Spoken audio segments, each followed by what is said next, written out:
The seemingly endless epidemic of random senseless murders of innocent people in this country has a common cause, in my opinion. I believe that the solution to the problem is counterintuitive. That is, since total disarmament of the population is impossible and unconstitutional gun legislation has proven not to work, it is now apparent that the opposite will work. Let's see what the President has to say about these tragedies. My commentary at the end.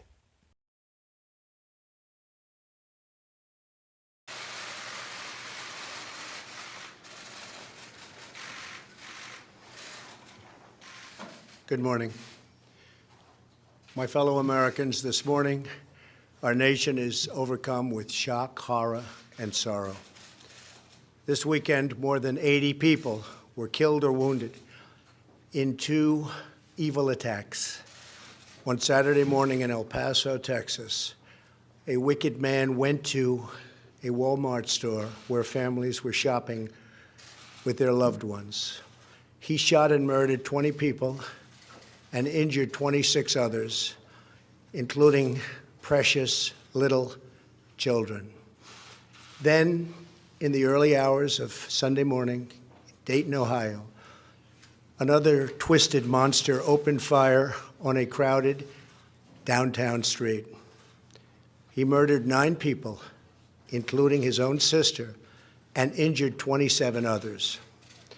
The First Lady and I join all Americans in praying and grieving for the victims, their families, and the survivors. We will stand by their side forever. We will never forget.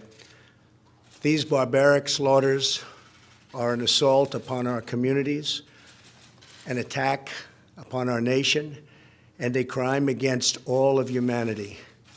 We are outraged and sickened by this monstrous evil, the cruelty, the hatred, the malice, the bloodshed, and the terror. Our hearts are shattered for every family whose parents, children, husbands, and wives were ripped from their arms and their lives. America weeps for the fallen. We are a loving nation, and our children are entitled to grow up in a just, peaceful, and loving society. Together, we lock arms to shoulder the grief.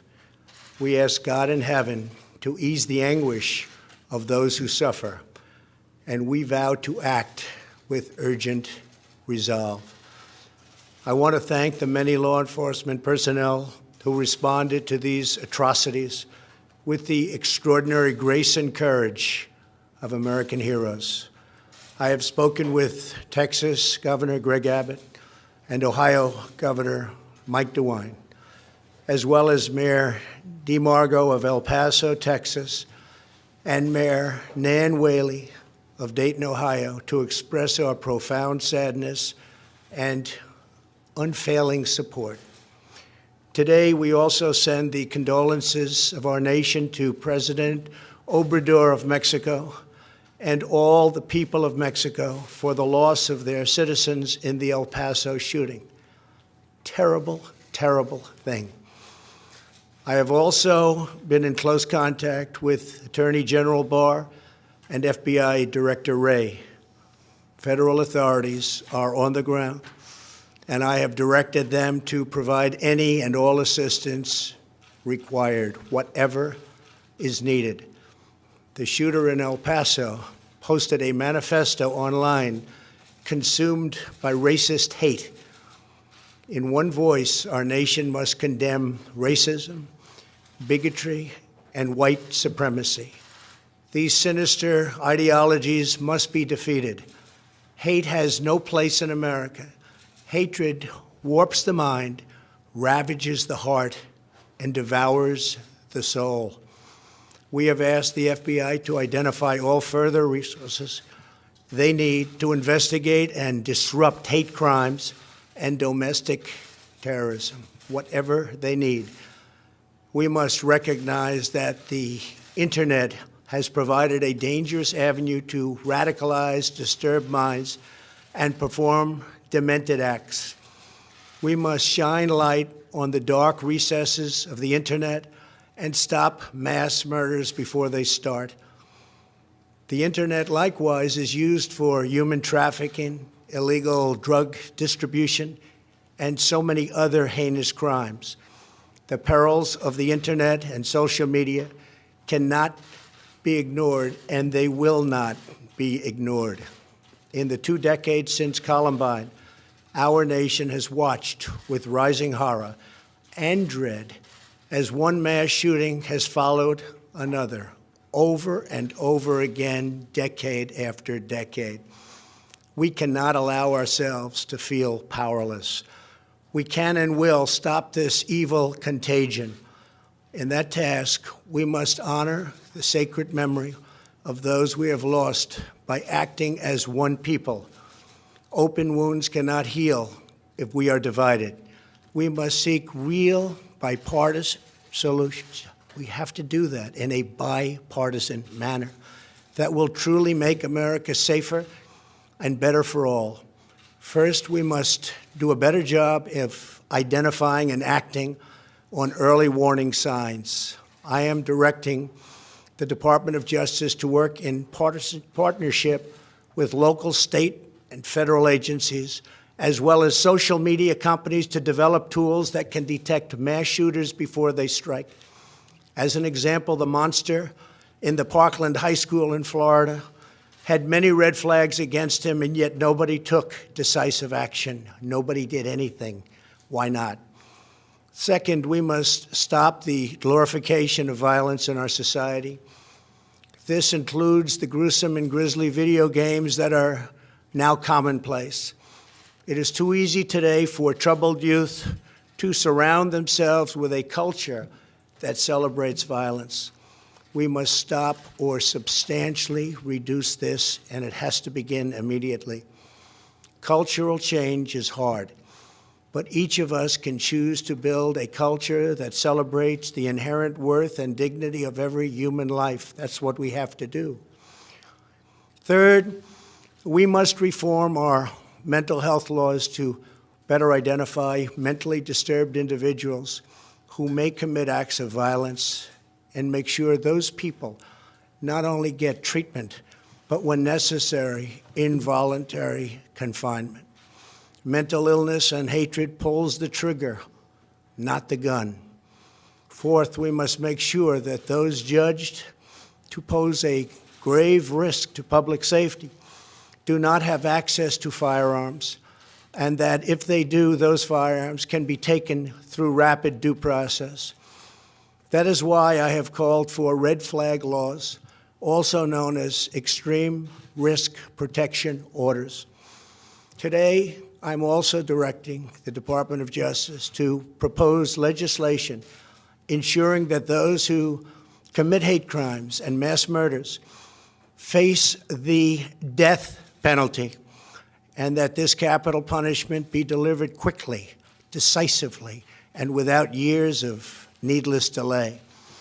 These are just a few of the areas of cooperation that we can pursue. I am open and ready to listen and discuss all ideas that will actually work and make a very big difference. Republicans and Democrats have proven that we can join together in a bipartisan fashion to address this plague. Last year, we enacted the Stop School Violence and Fix NICS Acts into law, providing grants to improve school safety and strengthening critical background checks for firearm purchases. At my direction, the Department of Justice banned bump stocks. Last year, we prosecuted a record number of firearms offenses. But there is so much more that we have to do. Now is the time to set destructive partisanship aside, so destructive, and find the courage to answer hatred with unity, devotion, and love. Our future is in our control. America will rise to the challenge. We will always have, and we always will, win. The choice is ours, and ours alone. It is not up to mentally ill monsters. It is up to us. If we are able to pass great legislation after all of these years, we will ensure that those who were attacked will not have died in vain. May God bless the memory of those who perished in Toledo. May God protect them. May God protect all of those from Texas to Ohio. The president disappointed me today as he called for still more unconstitutional red flag gun legislation, which in my opinion will create still more domestic terrorists. The only solution to the problem is to enable and equip each citizen with the ability to defend themselves at the moment the threat presents itself. That means doing the opposite of what he alluded to, which is nothing short of civil commitment in anticipation of a crime which has not yet happened. This is dangerous territory, folks. It is nothing short of another step to render we the people helpless and easy targets for every nutcase crawling out of the woodwork. It is time, my friends, for the end to all gun laws. In no other case, with no other constitutional right, does any state infringe or restrict any of our rights. Once we are disarmed, we are not only helpless in the face of domestic terrorists, we are then also helpless to overthrow a tyrannical government. The one fact that everyone has, in my opinion, willingly ignored is that criminals are criminals because they don't obey the law. They are criminals, murderers, rapists, drug dealers, and child traffickers precisely and in spite of any laws because they don't give a shit about the law, and they reason that the chance of suffering the consequences for what they are about to do is slim to none. And in most cases, I hate to tell you, they're right. So the only deterrent to criminal behavior is the certain knowledge that any attempt at what was done this past week will not end well for them. Try a mass shooting experiment in a Walmart where all of the customers are armed with paintball pistols and the shooter is armed with a paintball rifle, and see how many people the shooter can tag before the customers turn him into a walking rendition of a Picasso painting. Nobody will try such an experiment because they know what the outcome will be. The same would be true under live fire conditions, and every single politician and every human being with a rational synapse in the brain pan knows it. The right of the people to keep and bear arms shall not be infringed. It can't be any more clear or precise than that. There are no constitutional exceptions, not for background checks, not for perceived risk, and certainly not for mental health assessments by some hick farmer Sigmund Freud wannabe who is in all probability more likely to have a cheese fall off his cracker than his or her patients by virtue of the fact that they're around these nutcases constantly. And when you hang around crazy motherfuckers all day, some of the crazy is about to rub off. Want to ban something? Let's start with banning Ritalin and Adderall and all the other shit given to kids for non-existent diseases invented for the express purpose of making Big Pharma filthy rich. Follow up with taking fluoride out of the water and regulating the shit that fast food joints have poisoned our children with. How about we stop teaching children the state-sponsored pagan religion of evolution in schools and stop murdering babies in vivo and now even after they're born, creating the unconscious mindset that life is cheap? Let's start to create a society of reason and logic and faith in God instead of worshiping Hollywood pedivores or self-proclaimed monarchs or anyone who proclaims to have all the answers. How about passing a federal subsidy for any citizen who would like to purchase a handgun but can't afford it? That, my friends, would be the one thing criminals in the government and criminals on the street would clearly understand. Don't hold your breath. Praise the Lord and pass the ammunition.